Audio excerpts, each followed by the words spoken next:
Life has many options, and having many options can sometimes lead to confusion, and confusion can lead to a lot of struggle. Kahit sa tao po na pwede nating bigyan ng panahon, samahan, isali sa ating buhay, maraming choices. Choosing companions, associates, and friends, even material for friendships and lasting relationships can bring about a lot of confusion. Who is better? What is better? We are shaped by the company we keep, and so we have to be very careful and prayerful about the choices we make in choosing our company. At sa patuloy po ng ating paghanap ng buhay na kagustuhan sa atin ng Panginoon, matahimik, mapayapa, maunlad, pag-usapan natin sa tulong ng Diyos, the better company.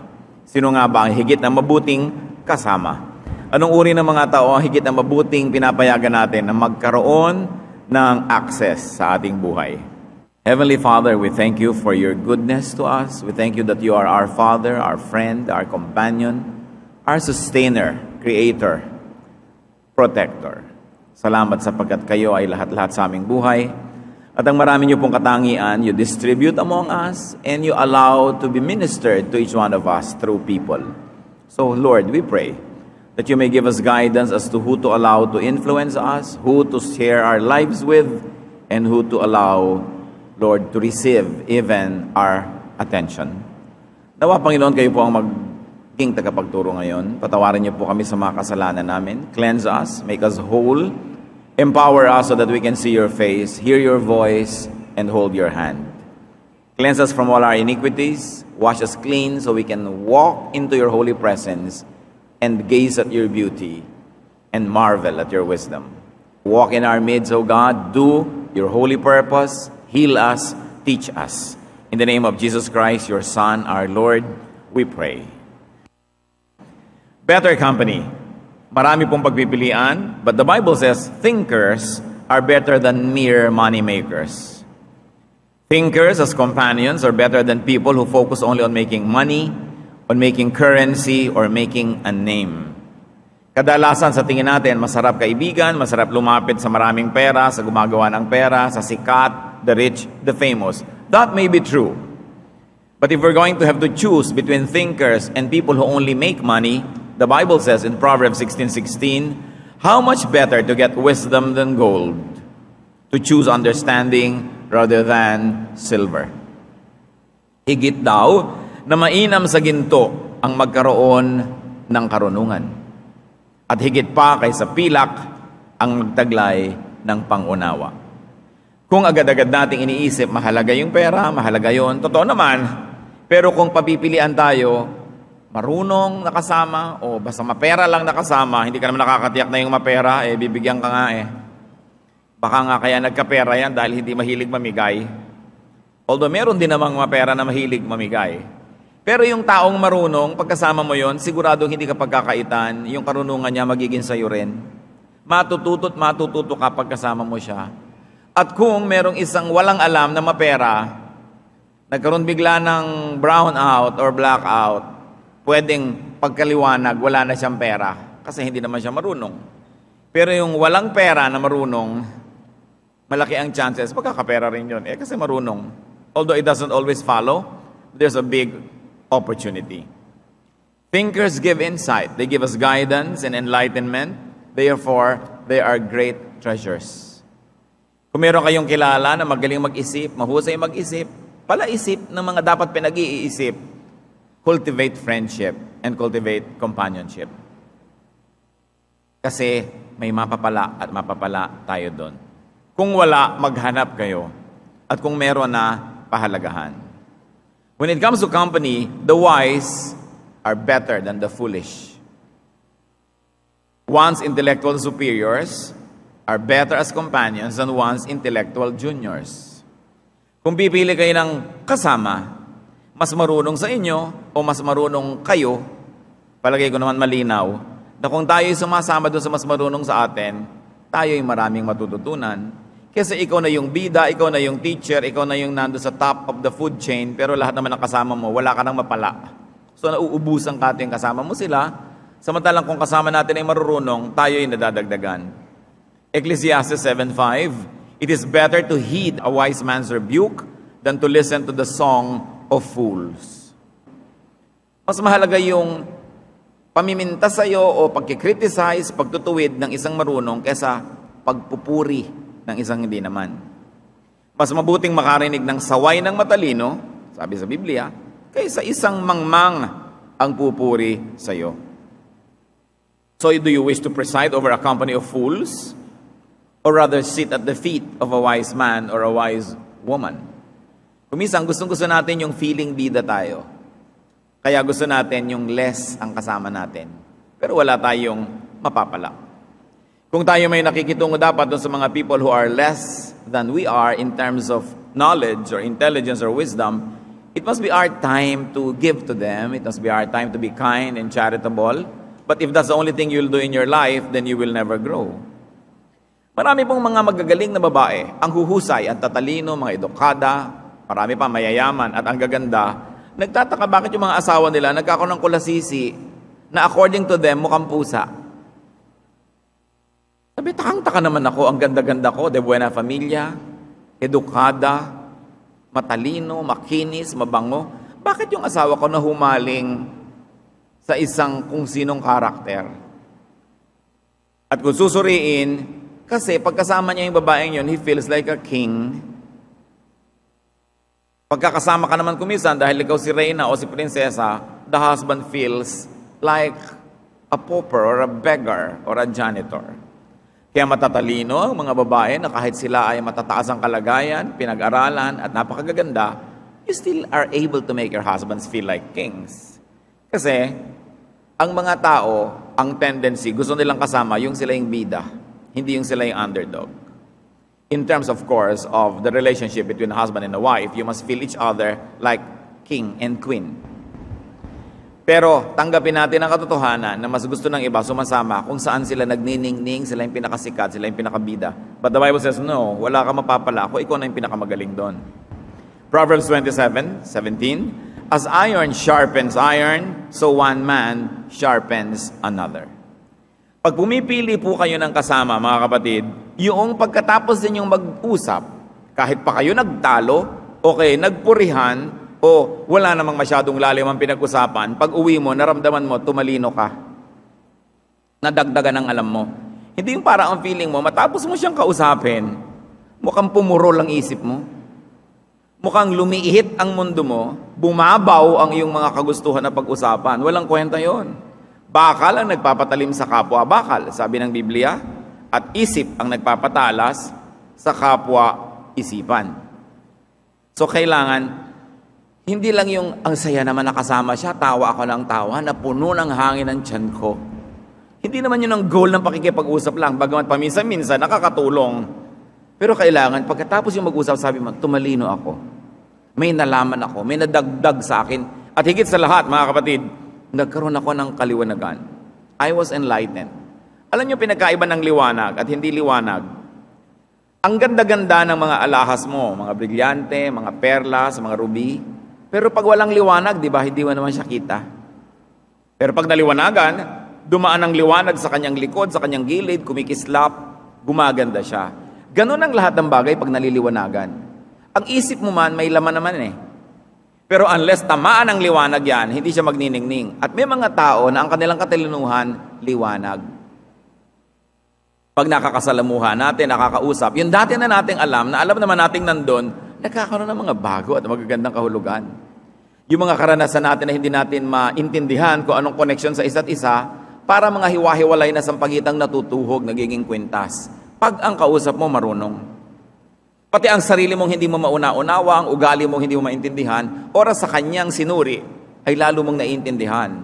Gumaganda ang pananaw. Ito ang mga tao na blessing sa buhay. Dapat meron tayong mga ganyang kasama at kausap.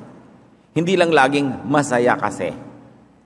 Wala namang nararating yung kasiyahan kung puro ganun na lamang, puro walang katuturan na tawanan ng tawanan, pagkatapos hindi naman aasenso ang iyong pag-iisip. Company and conversation should lead to personal improvement and to personal brightness. At makikita pa po natin ang pinagkaiba ng foolish people sa wise people. Because according to the Bible, desperate beasts are better company than foolish men. Tulad ng sinasabi sa Proverbs 17:12. Better to meet a bear robbed of her cubs than a fool in his folly.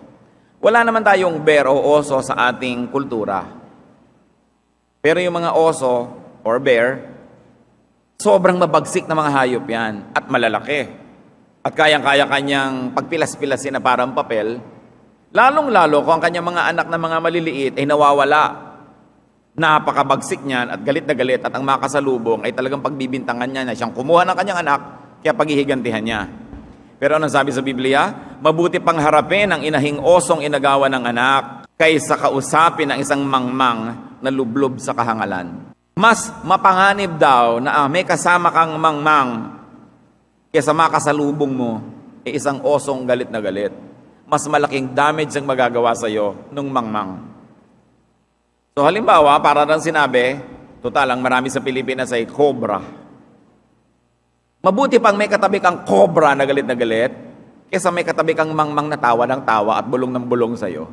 Mas mapapahama ka daw, sabi sa Biblia. Because the company of foolish people is more dangerous, more destructive, and more lethal than an encounter with the raging beast. What are the dangers of being with foolish people? Proverbs 14:7, stay away from a foolish man, for you will not find knowledge on his lips.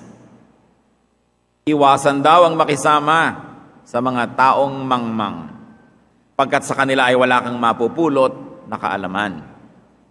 Sa Proverbs 30:20, he who walks with the wise grows wise, but a companion of fools suffers harms. Ang nakikisama sa may unawa ay magiging matalino, ngunit ang kasama ng mangmang ay masusuong sa gulo. Puriin ang kasama. Puriin ang pinakikisamahan. Hindi po sinasabi ng Biblia na tayo umiwas na lang buong buhay at huwag man lang makipag-usap sa ating ituturing na mangmang. Ang sinasabi, kung ating lilimiin, huwag kang sobrang makisama to the point na na-influence ka na. Sumama ka, maging charitable ka, maging mabuti. Ikaw naman siguro ang dadaluyan ng karunungan para siya dumunong. Pero ikaw dapat na nagtuturo, hindi ikaw tinuturuan. Ikaw dapat na nakaka-influensya, hindi ikaw ang nakakaladkad niya sa kanyang mga kahangalan sa buhay. At pagkaalam mo na ang kausap mo'y hangal o mangmang, maingat ka. Ibig sabihin, hindi ka laging naniniwala. Tinitimbang mo muna ang pinapakinggan mo bago ka sumunod. At hindi ka lagi na lamang na sumasangayon. Sapagkat baka malibang ka, oo ka ng oo, kung saan kanya dalhin. Binabantayan ng kanya mga bagay. In social events where the table is a social map, we should be more careful. Why is a table a social map? Pag may handaan, makikita nyo, halimbawa kasalan, dito nakaupo sa lugar na ito ang bagong kasal, yung mesang pinakamalapit sa kanila, usually ang table of honor. Yun ang presidential table, o nandun ang mga ninong at ninang. Yung sa banda-banda dyan, yung mga matatalig na kaibigan at pamilya. Ngayon, kung ang mesa nyo nandun sa malayo, sa may tabi ng puno ng nyog o sa likod ng poste, doon kayo naka-assign, alam nyo na hindi naman kayo ganun ka-close o hindi kayo itinuturing na ka-close. In other words, that table is a social map. And according to some ethical standards, kung ako yung host, yung itabi ko sa kanan ko, yun ang pinakamatimbang sa lahat. Yun ang binibigyan ko ng honor. At yung sa kaliwa ko yung susunod. Ngayon, papalayo ng papalayo, ibig sabihin, hindi ikaw talaga yung honoree, pero nandun ka pa rin sa presidential table ko, kung ako yung host. So, alam mo kung saan ka dapat lulugar. Because there are people who do not observe protocol and they promote themselves, especially at dinner tables. Pero ano sinasabi tungkol sa companionship? It is better to be with the humble than the proud. Or it's better to be with the lowly than those who are celebrated. It's better to be with one's equals or juniors than to try to squeeze yourself to be among the seniors. Proverbs 25:6-7. Do not exalt yourself in the king's presence, and do not claim a place among great men. It is better for him to say to you, "Come up here," than for him to humiliate you before a noble man. Huwag daw mangangahas, na bigla-bigla ka nalang umuupo sa presidential table, hindi ka naman pinapapunta doon. Na nandun ka agad sa place of honor, hindi ka naman iniimbita. Huwag kang magmataas sa harap ng hari. Niihanay ang sarili mo sa mga taong pili. Pagkat mas mabuting sabihin sa iyong, halika rito, kaysa hamakin ka sa harap ng marami. Sometimes, people in the organization become impatient. Hindi pa sila pinopromote, umaasta-asta na sila na promoted. Hindi sila lumalagay sa lugar. Number 3 o number 4 o number 5 sila sa hierarchy, nag-a-aspire agad na maging number 2 o number 1, hindi pa naman panahon. Impatient, over-ambitious, and social climbing juniors usually ruin themselves.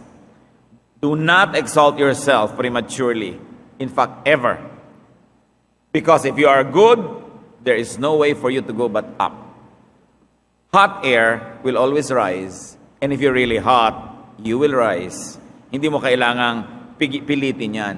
Do not ruin yourself by positioning yourselves among the great, among the nobles, when you are not yet being invited by the situation to do so. Napapahiya tuloy yung iba. Tayo po mga Pilipino, hindi naman natin problema yan Masyado nga tayong self-effacing. Pag may mga programa nga, halos ayaw mag-upuan ng mga tao sa harap. Kasi iniisip nila yun ang place of honor. Kaya punong-puno na yung likod, walang tao sa harap. Kadalasan pa nga ganon. Pero kung sakasakali man na mayroong matutuksong i-promote ang sarili niya, it's better to be humble and then be promoted than to be proud and then demoted. Ang Panginoong Jesus mismo, anong sabi niya sa Luke 14, 7-11? When someone invites you to a wedding feast, do not take the place of honor, for a person more distinguished than you may have been invited. If so, the host who invited both of you will come to you and say, give this man your seat. Then humiliated, you will have to take the least important place. But when you are invited, take the lowest place, so that when the host comes, he will say to you, friend, move up to a better place. Then you will be honored in the presence of all your fellow guests. For everyone who exalts himself will be humbled, and he who humbles himself will be exalted. So pipili kayo ng paglalagyan sa inyong sarili, walang specifics ang invitation, play safe. Be with the humble. Because if the host really would like to honor you, the host will seek you out and will insist that you be placed in a better position. Talking about company, it is better to be with the oppressed instead of the oppressor. Proverbs 16:19, better to be lowly in spirit and among the oppressed than to share plunder with the proud. Higit daw na mabuti ang magpakumbaba kahit na mahirap, kaysa makihati sa yaman ng mapagmataas. Sino ang dapat makinig nito? Lahat tayo. Kasi kadalasan namimili tayo, kanino ba ako kakampi? Sa nang-aapi o sa inaapi? Sa makapangyarihan o sa mahirap? O sa mahina?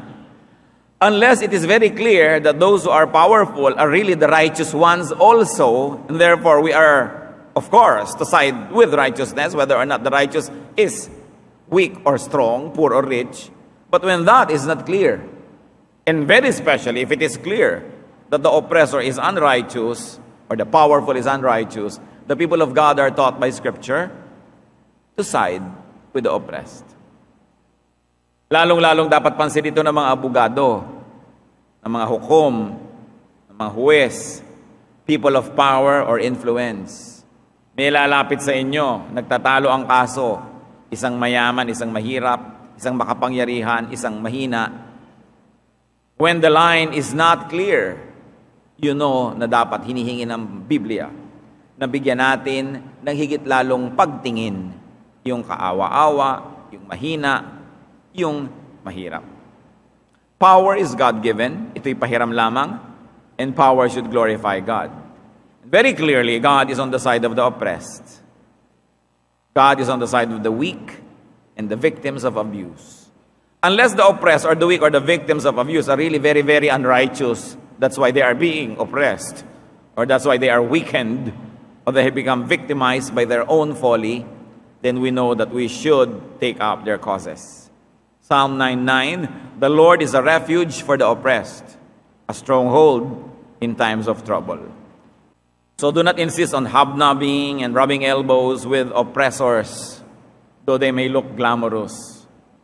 Refuse to walk in the counsel of the wicked, though immediately sometimes they give satisfaction. Choose the better company. Kung tayo namimili, kanino ba ako ngayon makikiumpok, kanino ba ako makikipagmabutihan, itatanong nyo lang, kung si Jesus ay narito, kanino kaya siya makikiupo? Halimbawa, merong isang grupo dyan, isang mesa ng super strict, super righteous, super duper, squeaky clean religious leaders. At meron dito isang mesa ng mga sinners. Sa palagay nyo, saan uupo si Jesus? Pag-isip-isip.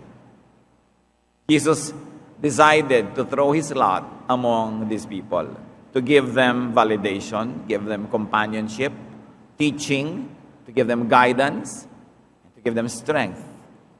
Kaya si Jesus kinilala, friend of sinners. In fact, his harshest words were against the hypocritical and self-righteous religious system. Kaya hindi tayo lang dapat ikinakahiya na, ay, kasama ako ng mga kapuspalad, kasama ako ng mga makasalanan, kasama ako ng mga taong labas, kasama ako nito mga people who fall in the cracks. Kasi si Jesus man, pinili niya na doon makisalamuha. Doon siya nakisama, hindi siya nakisama, siya ay nakisama, nakisalamuha, nakipagmabutihan para siya maging blessing sa mga yon. At tayo man ngayon, pwede natin gawin yan. The better company, mabuti pang wala na lang kasama kaysa magulo. None or oneself alone is better than a vexing wife or a vexing companion. Proverbs 21:9, better to live in a corner of the roof than share a house with a quarrelsome wife. Isang talinghaga. Yun po mga bubong sa mga bahay sa Israel, flat. Pwede ka doong matulog. Pwede kang magtayo ng konting bubong, konting dingding, at tinatawag nila yun na upper room. Hindi katulad ng mga bubong natin, saka naman titira doon, matibong yung mga bubong natin, mahuhulog ka. So, yung metaphor has to be understood. Ang ibig sabihin lang dito, mabuti pa, manahimik ka na lang magsolo sa buhay mo kaysa may kasama ka na ang gulo-gulo. Masarap pa ang tumira sa bubungan ng bahay kaysa sa loob ng bahay na ang kasama ay asawang madaldal. Mga madadaldal na asawa, ha? Sabi sa Biblia, mabuti pa na ang inyong asawa ay magtira na lang sa malayo sa inyo kaysa kayong kasama araw-gabi, tapos takitita kata, walang katapusan. No?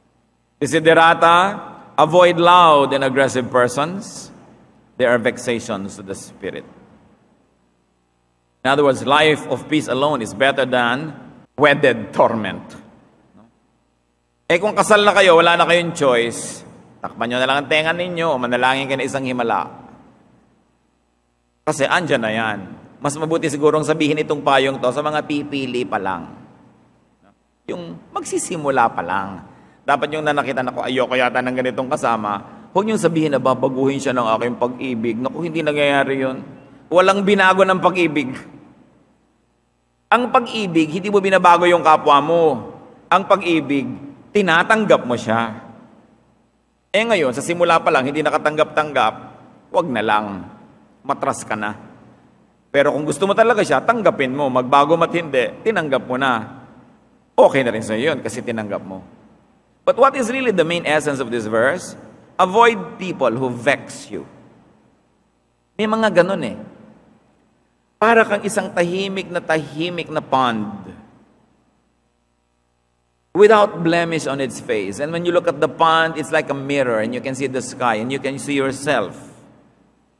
Tapos may mga tao na biglang kakawkawin yung pond na yun, lalabas lahat yung mga alikabok, mga putik-putik. May mga taong ganon. Yung tahimik ng isip mo, pag nakausap mo siya, gumugulo. Buong-buo ang loob mo, pag nakausap mo siya, masisiraan ka ng loob. Ang ganda-ganda ng gusto mong pananaw sa mundo, pag nakausap mo siya, lumulungkot. Nagkakaroon ka ng mga takot, nagkakaroon ng mga alalahanin. Sabi, iwasan nyo ang mga taong ganon. Yung taong walang dinala sa buhay mo, kundi ikay mag-alala at matakot. Bagamat, paminsan-minsan, meron talagang magbibigay ng karunungan. Dapat ka talagang mag-alala at matakot dahil meron naman talagang dapat alalahanin at katakutan. Pero yung tao na tuwing papasok na lang siya sa mundo mo, gulo ang dala. Iwasan daw yan. Meron ba kayong kilalang ganyan? Tuwing may mag-aaway, kasali siya. Tuwing meron magkakaroon ng intriga, kung hindi siya pinagmulan, siya ang nagpalala. Tuwing meron na lamang na hidwaan, kasangkot siya. Sabi, huwag kayong sasali sa ganitong mga tao. Yung sinasabi sa Laguna, mga maligalig na mga tao.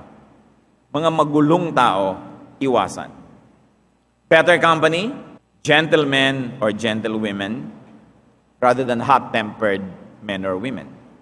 Proverbs 16:32, better a patient man than a warrior, a man who controls his temper than one who takes a city. Meron kasi ditong reaction dahil siyempre hinahangaan, lalo na nung mga unang panahon, yung mga mandirigma, hinahangaan yung mga nasasakop nila ibang lungsod, magagaling sila mga general, mga sundalo. Pero sabi sa Proverbs, mas mainam pa, mahinahon ang iyong kasama kaysa isang mapusok na tao. Mabuti pa yung gentle kaysa warrior na victorious. Higit na mabuti ang tiyaga kaysa kapangyarihan at ang pagsupil sa sarili kaysa pagsakop sa mga bayan. So people who are self-controlled are precious. Kung napapansin ninyo na kung may mga kasama kayo, wala kayong ginawa kundi mang-awat, kasi malalagay siya sa gulo, meron siyang gustong suntukin o bugbugin, meron siyang gustong sabunutan, meron siyang gustong sugurin. Lagi na lang, sabi, kung maiwasan nyo ang taong to, iwasan nyo. Kasi madadamay kayo. Masusuong at masusuong kayo sa gulo. Avoid people who have no self-control. People who are easily angered into violence because they're going to self-destruct and they're going to destroy everyone else near them. Better companion, yung peace-loving person. Aggressive, warlike, and violent people attract trouble. Pag may kasama kayo na palaaway, mainitin ng ulo, mapusok, isang paa ninyo lagi nasa bingit ng libingan kasi hahanap at hahanap siya ng gulo. Ngayon, kung tayo yung mapusok, tayo yung mainitin ng ulo, isipin natin, madadamay ang mga kasama natin. Merong napabalita, pinaulanan daw ng ponglo ang isang sasakyan. One vehicle was sprayed with bullets and they could not understand the motivation of the one who did it. And many people were thinking that it was probably a traffic problem. Baka nagkainisan yung dalawang driver. Ikaw namang driver, ang yabang-yabang mo, nang kakat ka o tinatalo mo siya o iniinis mo siya. Lalo pang at nasa tama ka at mali siya, talagang pinilit mong itama yung sarili mo, ipakita mo sa kanyang mali siya. Kung punong-puno pala ng mga violent people yung sasakyan na yun, may mga baril, pinagbabaril ka, ay ano pa, tama ka nga, ipatay ka naman, tinamaan ka ng bala. Para ano, nahahanap ka ng gulo? May mga tatay na mga pasiga-siga, may napasama lang ng tingin, hahamunin ng babag, kasama yung asawa at mga anak, binaril silang lahat, di ubos. Kaya kahit ikaw, matapang, handa kang sumuong sa gulo, iniisip mo rin, may kasama ka . Lalo mga driver ka halimbawa, may pasahero ka o may amo ka, dahil sa init ng ulo mo, pinagbabangga kayo, hinulog sa Panginoong katabi nyo, di lahat sila nadamay dahil sa'yo. Kaya inaalala mo yung gano'ng mga bagay, hindi ka pwedeng painit-init lang ng ulo, may kasama ka . At kung hindi mo man kasama ang pamilya mo, at namatay ka doon bigla, di nabiyuda yung asawa mo, nauli lang yung mga anak, damay din sila dyan.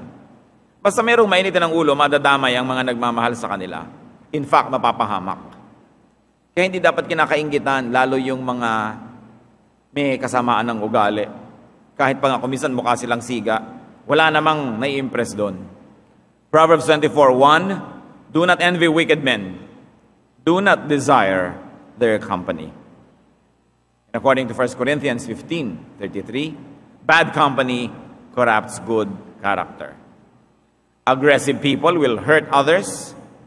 Eventually, they will hurt their own companions. Talking about better company, a neighbor nearby is better than a faraway brother. Mas mahalaga yung kapitbahay na andyan lang kaysa tunay mong kapatid, pero ang layo naman. Mas binibigyan natin yan ng pakisama. Proverbs 27:10, do not go to your brother's house when disaster strikes you. Better a neighbor nearby than a brother far away. Meron kang very immediate need. Merong medical emergency. Gipit na gipit ka, ang layo ng kapatid mo, ilang islands pa, ilang pulo, ilang bundok ang namamagitan sa inyo. Pero may kapitbahay kang malapit, sabi, diyan ka sa kapitbahay mo lumapit. Yan ang mas makakatulong sa'yo ng mas mabilis. Siyempre, may kasamang lesson yun. Makipagkapwa ka sa iyong kapitbahay. Kung ikaw ay tumutulong sa iyong kapatid, tulungan mo rin yung kapitbahay mo. Kung ikaw yung maibigin sa iyong kapatid, maging maibigin ka rin sa iyong kapitbahay dahil darating ang panahon na yung kapitbahay mo ang mas higit na makakatulong sa iyo kaysa yung kapatid mo. Kung ikaw ay nagigipit, huwag sa kapatid lalapit. Higit na mabuti ang kapitbahay na malapit kaysa isang malayong kapatid. Let's not mistake the lesson na ibig sabihin huwag kang lalapit sa kapatid mo. Ang point lang, ang layo naman di ang lapitan mo, yung kapitbahay mo na siyang malapit. So be neighborly, makipagkapwa, makipagmabutihan sa kapitbahay. Kung kayo ba nagsuswimming sa isang pool, lalagyan nyo ng lason yung pool na yon habang lumalangoy kayo doon? Siyempre, hindi. But our neighborhood is a swimming pool where we swim every day. Will you want to poison your neighborhood with enmity? Gusto nyo bang malason ang inyong kapaligiran? Pero kung may kaaway kayong kapitbahay, nilalason ninyo ang inyong kapaligiran. Kung may nagnanakaw sa inyo sa gabi, hindi man lang kayo tulungan yan kasi kagalit nyo Kung nasunugan kayo, baka nga hindi pa kayo niyan tulungan na magbuhat ng mga gamit kasi kagalit nyo. O baka siya pa sumunog sa bahay nyo kung medyo liko ang takbo ng kanyang isip. So bakit kayo makikipag-away sa kapitbahay? Kung talagang palaaway kayo, awayin nyo yung nandun sa malalayong pulo. Pero yung kapitbahay nyo, aawayin ninyo. Inay napakalaking kahangalan. Kasi kahit kanya hindi sunugin, kahit hindi magkaroon ng disaster na kailangan mo ang tulong niya, yun lang araw-araw naninigas ang leeg mo sa pag-iwas na makasalubong siya. Hindi ba problema na yan? Yung pag nadidinig mo yung tugtog galing sa bahay niya, inis na inis ka kasi hindi dahil yung tugtog ay nakakainis, dahil inis ka sa kanya. So sino nilalason mo yung sarili mong buhay pag hindi ka nakikipagmabutihan sa iyong mga kapitbahay?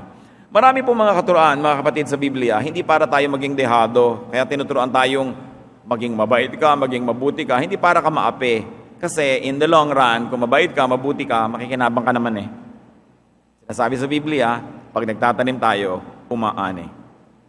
Do not poison the water in which you swim, especially the workplace. Many people spend 8 hours a day in their workplace. 8 hours is 1/3 of the 24 hours of every day.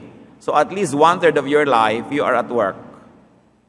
What will be the quality of that 1/3 of your life if your environment in your workplace is poisoned by enmity, by strife, by intrigue, by quarrels? So ikaw din ang lugi. Ang matalinong tao, hindi pala away. Ang matalinong tao, peacemaker. Because your life will be nicer, sweeter, more peaceful kung ikaw mismo ay mabuti. Humble sinners are better companions than proud saints. Self-judging sinners are better companions than judgmental or self-righteous so-called saints. Kaya ang Panginoon nakihalubilo na mabuti doon sa mga tinatawag na makasalanan. Matthew 11:19, the Son of Man came eating and drinking, and they say he's a glutton and a drunkard, a friend of tax collectors and sinners. He went with the sinners more than with the so-called saints. Meanwhile, no one is a saint. No one is righteous. Romans 3:10, there is no one righteous, not even one. Meron lang na self-righteous, pero walang righteous. Kaya dapat sinusuri din natin ating sarili.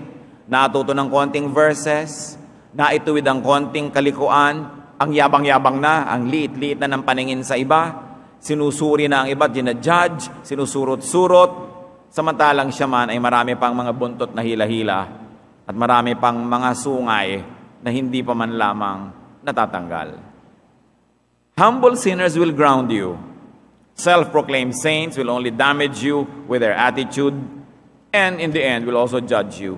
So you don't get anything by being close to such self-righteous people. So avoid bad company. But if you are strong, and if you have a messianic complex, then be with them to lift them up. Kung kayang-kaya ng iyong naturalesa na makihalubilo sa mga hindi ka nais-nais, dahil gusto mong matulungan sila, di gawin mo. Pero kapatid, kung hindi ka pa malakas, hindi mo naman kaya, ikaw lang yung mahihila pababa, ikaw lang yung may influensya sa pangit, iwasan mo na lang muna. Huwag ka na muna magmisyon. Kahit sa mga misyonero, sinusuri muna ako sila'y malusog. Pero kung ikaw ay napakaraming sakit, ihahawa mo lamang yung pagmimisyonan mo, manatili ka sa bahay, ipanalangin ng mga misyonero, suportahan sila, but stay home. Ganon din tayo. Kung tayo ay mahina ang kalooban, mahina ang damdamin, madali tayong ma-impluensya ng mga tao, hindi natin dapat pinapakisamahan, umiwas na lang. Napakainam na patibayin mo na ang sarili at iiwas sa ganito. Bad company ruins people. At ang tanong, what kind of company do you keep? Anong uri ng mga kabarkada? Halimbawa, kayo ay may asawa na. May mga kumpare kayo na ang hilig-hilig mag-grow. Yung gusto lagi nila mag-grow. Ang spelling ng grow, G-R-O. Okay? Lagi ka nilang isinasama, mag-grow tayo. Ganyan. What kind of companionship is that? Ilalayo ka sa iyong asawa? Hindi dapat ganyan ang barkada mo. Ang mga barkada mo, gusto-gusto mag-inuman, hindi naman tumitigil hanggang hindi gumagapang sa kalasingan, hindi ka dapat sumasama dyan. O baka naman, kapatid, ikaw yan. No? So, tinitingnan din natin, sumasama ba tayo sa bad company o baka tayo yung bad company mismo? Dapat din nating suriin. Kasi hindi lang natin ipinapahamak ang ating sarili, ipinapahamak pa natin ang iba. At malaking ating pananagutan sa Diyos. So, dalawa, ang hamon ng ating pag-aaral ngayon. Una, tayo ba namamalaya natin o hindi? Nahihila sa hindi mabuti because of the undesirable company that we keep. Pag-isipan yan. Isipin how to phase out this kind of companionships. At pangalawa, tayo kaya ang nakakahila pababa sa ating kapwa. Mas malaki ang ating pananagutan. And you know, evil likes company. Malulungkutin kasi ang kasamaan, gusto laging maraming kabarkada. Bihira naman gumagawa ng mali, ang ginagawa mag-isa. Laging gusto may kasama. Ano po ang influensya natin sa ating mga mahal sa buhay? Lahat tayo, anong influence sa inyong mga anak? Ang mga anak ba nyo, natuturoan nyo maging inferior? Hindi na pwedeng magsalita, hindi na pwedeng sumagot, hindi na pwedeng mga tuwiran, well-behaved. At alam nyo naman, pinepremyohan ng lipunan at ng simbahan niyang ganyan, ano? Most obedient. Siyempre, lalagyan ka pa ng ribbon, most obedient. Lalagyan ka ng trophy, most obedient. Katangian yan. Pero pagka hindi ka marunong pumili kung ano ang sinusunod at sinong sinusundan, isang malaking kapintasan yung obedience na yan. So kailangan, kung may pinapagawa tayong mali sa ating mga anak, pwede sila magsabing, Mommy, with all my love and respect, I cannot obey you. Kasi po mali yan. Hindi ka dapat magalit. Dapat turuan natin sila na tumanggi na sumunod sa mali. Kung tayo mga magulang ay siguro 99.99% ang ipapagawa natin sa anak natin ay tama. Pero pag nasanay sila na sunod lang ng sunod, hindi na nagsusuri, hindi na nangangatwiran, ano ang gagawin nila sa ibang mga tao na magpapagawa sa kanila ng mali? Hindi sila marunong tumanggi. Dapat tinuturuan natin silang tumanggi. Sabi nga ni Jose Rizal, ang mga mangmang na ina ay magpapalaki lamang ng mga anak na alipin. Sapagkat aarugain nila at kakandungin sa kandungan ng kamangmangan at kadiliman ng mga anak para palakihin lang ito upang maging alipin ng iba. So anong influence natin sa ating mga anak?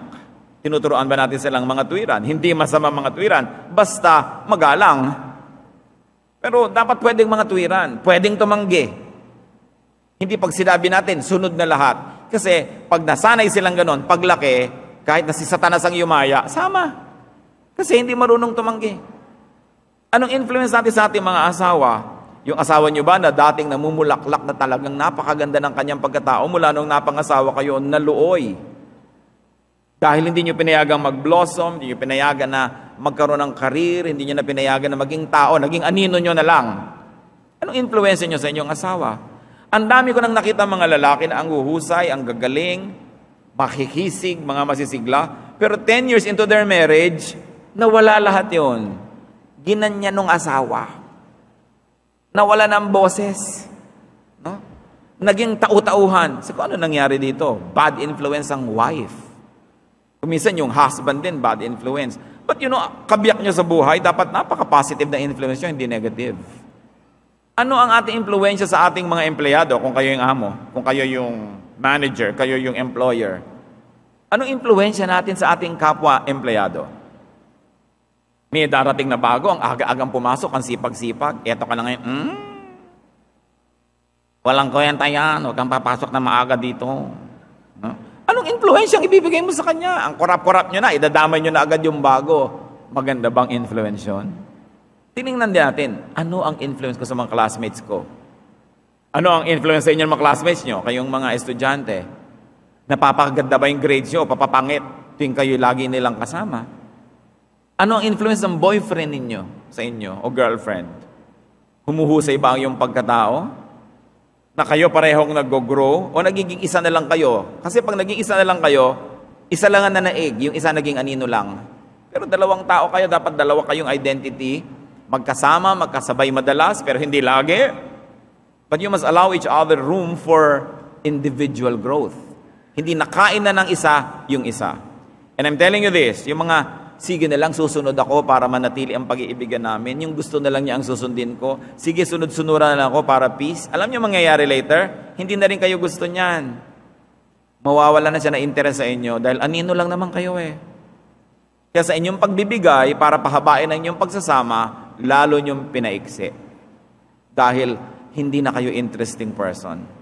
What makes you interesting is your personality, your God-given talents. And any relationship, even romantic and very close relationships, must make room for that growth. So how do sweethearts influence each other? It's very important. How do you allow yourself to be influenced? Even sa church, mga kapatid. Your church will of course influence you. But to what? Towards what? Kung tuturuan lang kayo ng religion na maging self-righteous, maging judgmental, maging separatist, wag na lang. Kasi hindi ganon si Jesus. Kung tuturuan lang kayo na manghusga ng manghusga, laitin yung mga iniisip nyo makasalanan o mali, hindi yun ang message ni Jesus. Sadly, it is the message of many pulpits. Sinusuri mo rin yun. Saan ako inaakay ng pare, ng pastor? Saan ako inaakay ng preacher, ng teacher? Para maging self-righteous, maging judgmental? Tatanggihan nyo rin yun. At the end of the day, we will all individually account for our deeds before God. Hindi mo pwedeng ituro yung iba, kasi tinuruan niya akong ganun, tinuruan niya akong ganun. Yes, mananagot sila, pero meron ka rin pananagutan dyan. Saan tayo inaakay ng mga kasama natin? Saan natin sila inaakay? Napakalaking issue. Pero mahalaga, ang Biblia nagturo ng ganyang mga bagay. Hindi natin kayang ubusin sa isang session yung mga turo tungkol sa companionship, but for now, we have so much to think about. Aming Diyos sa langit, salamat po sa inyong mga paalala. Salamat dahil gusto nyo kaming mapabuti, gusto nyo kaming makaiwas sa bad influence, at gusto nyo rin kami maging good influence to others. Turuan nyo kaming suriin ang sarili namin ngayon. Una, pinapayagan ba namin aming sarili na madala sa mali? Pangalawa, ano naman ang impluensya namin sa iba? Magbulay-bulay tayo mga kapatid at nawa sa tulong ng Espiritu ng Diyos, lalo tayong magkaroon ng kaliwanagan, mapabuti pa ang ating buhay, maging blessing pa tayo sa iba.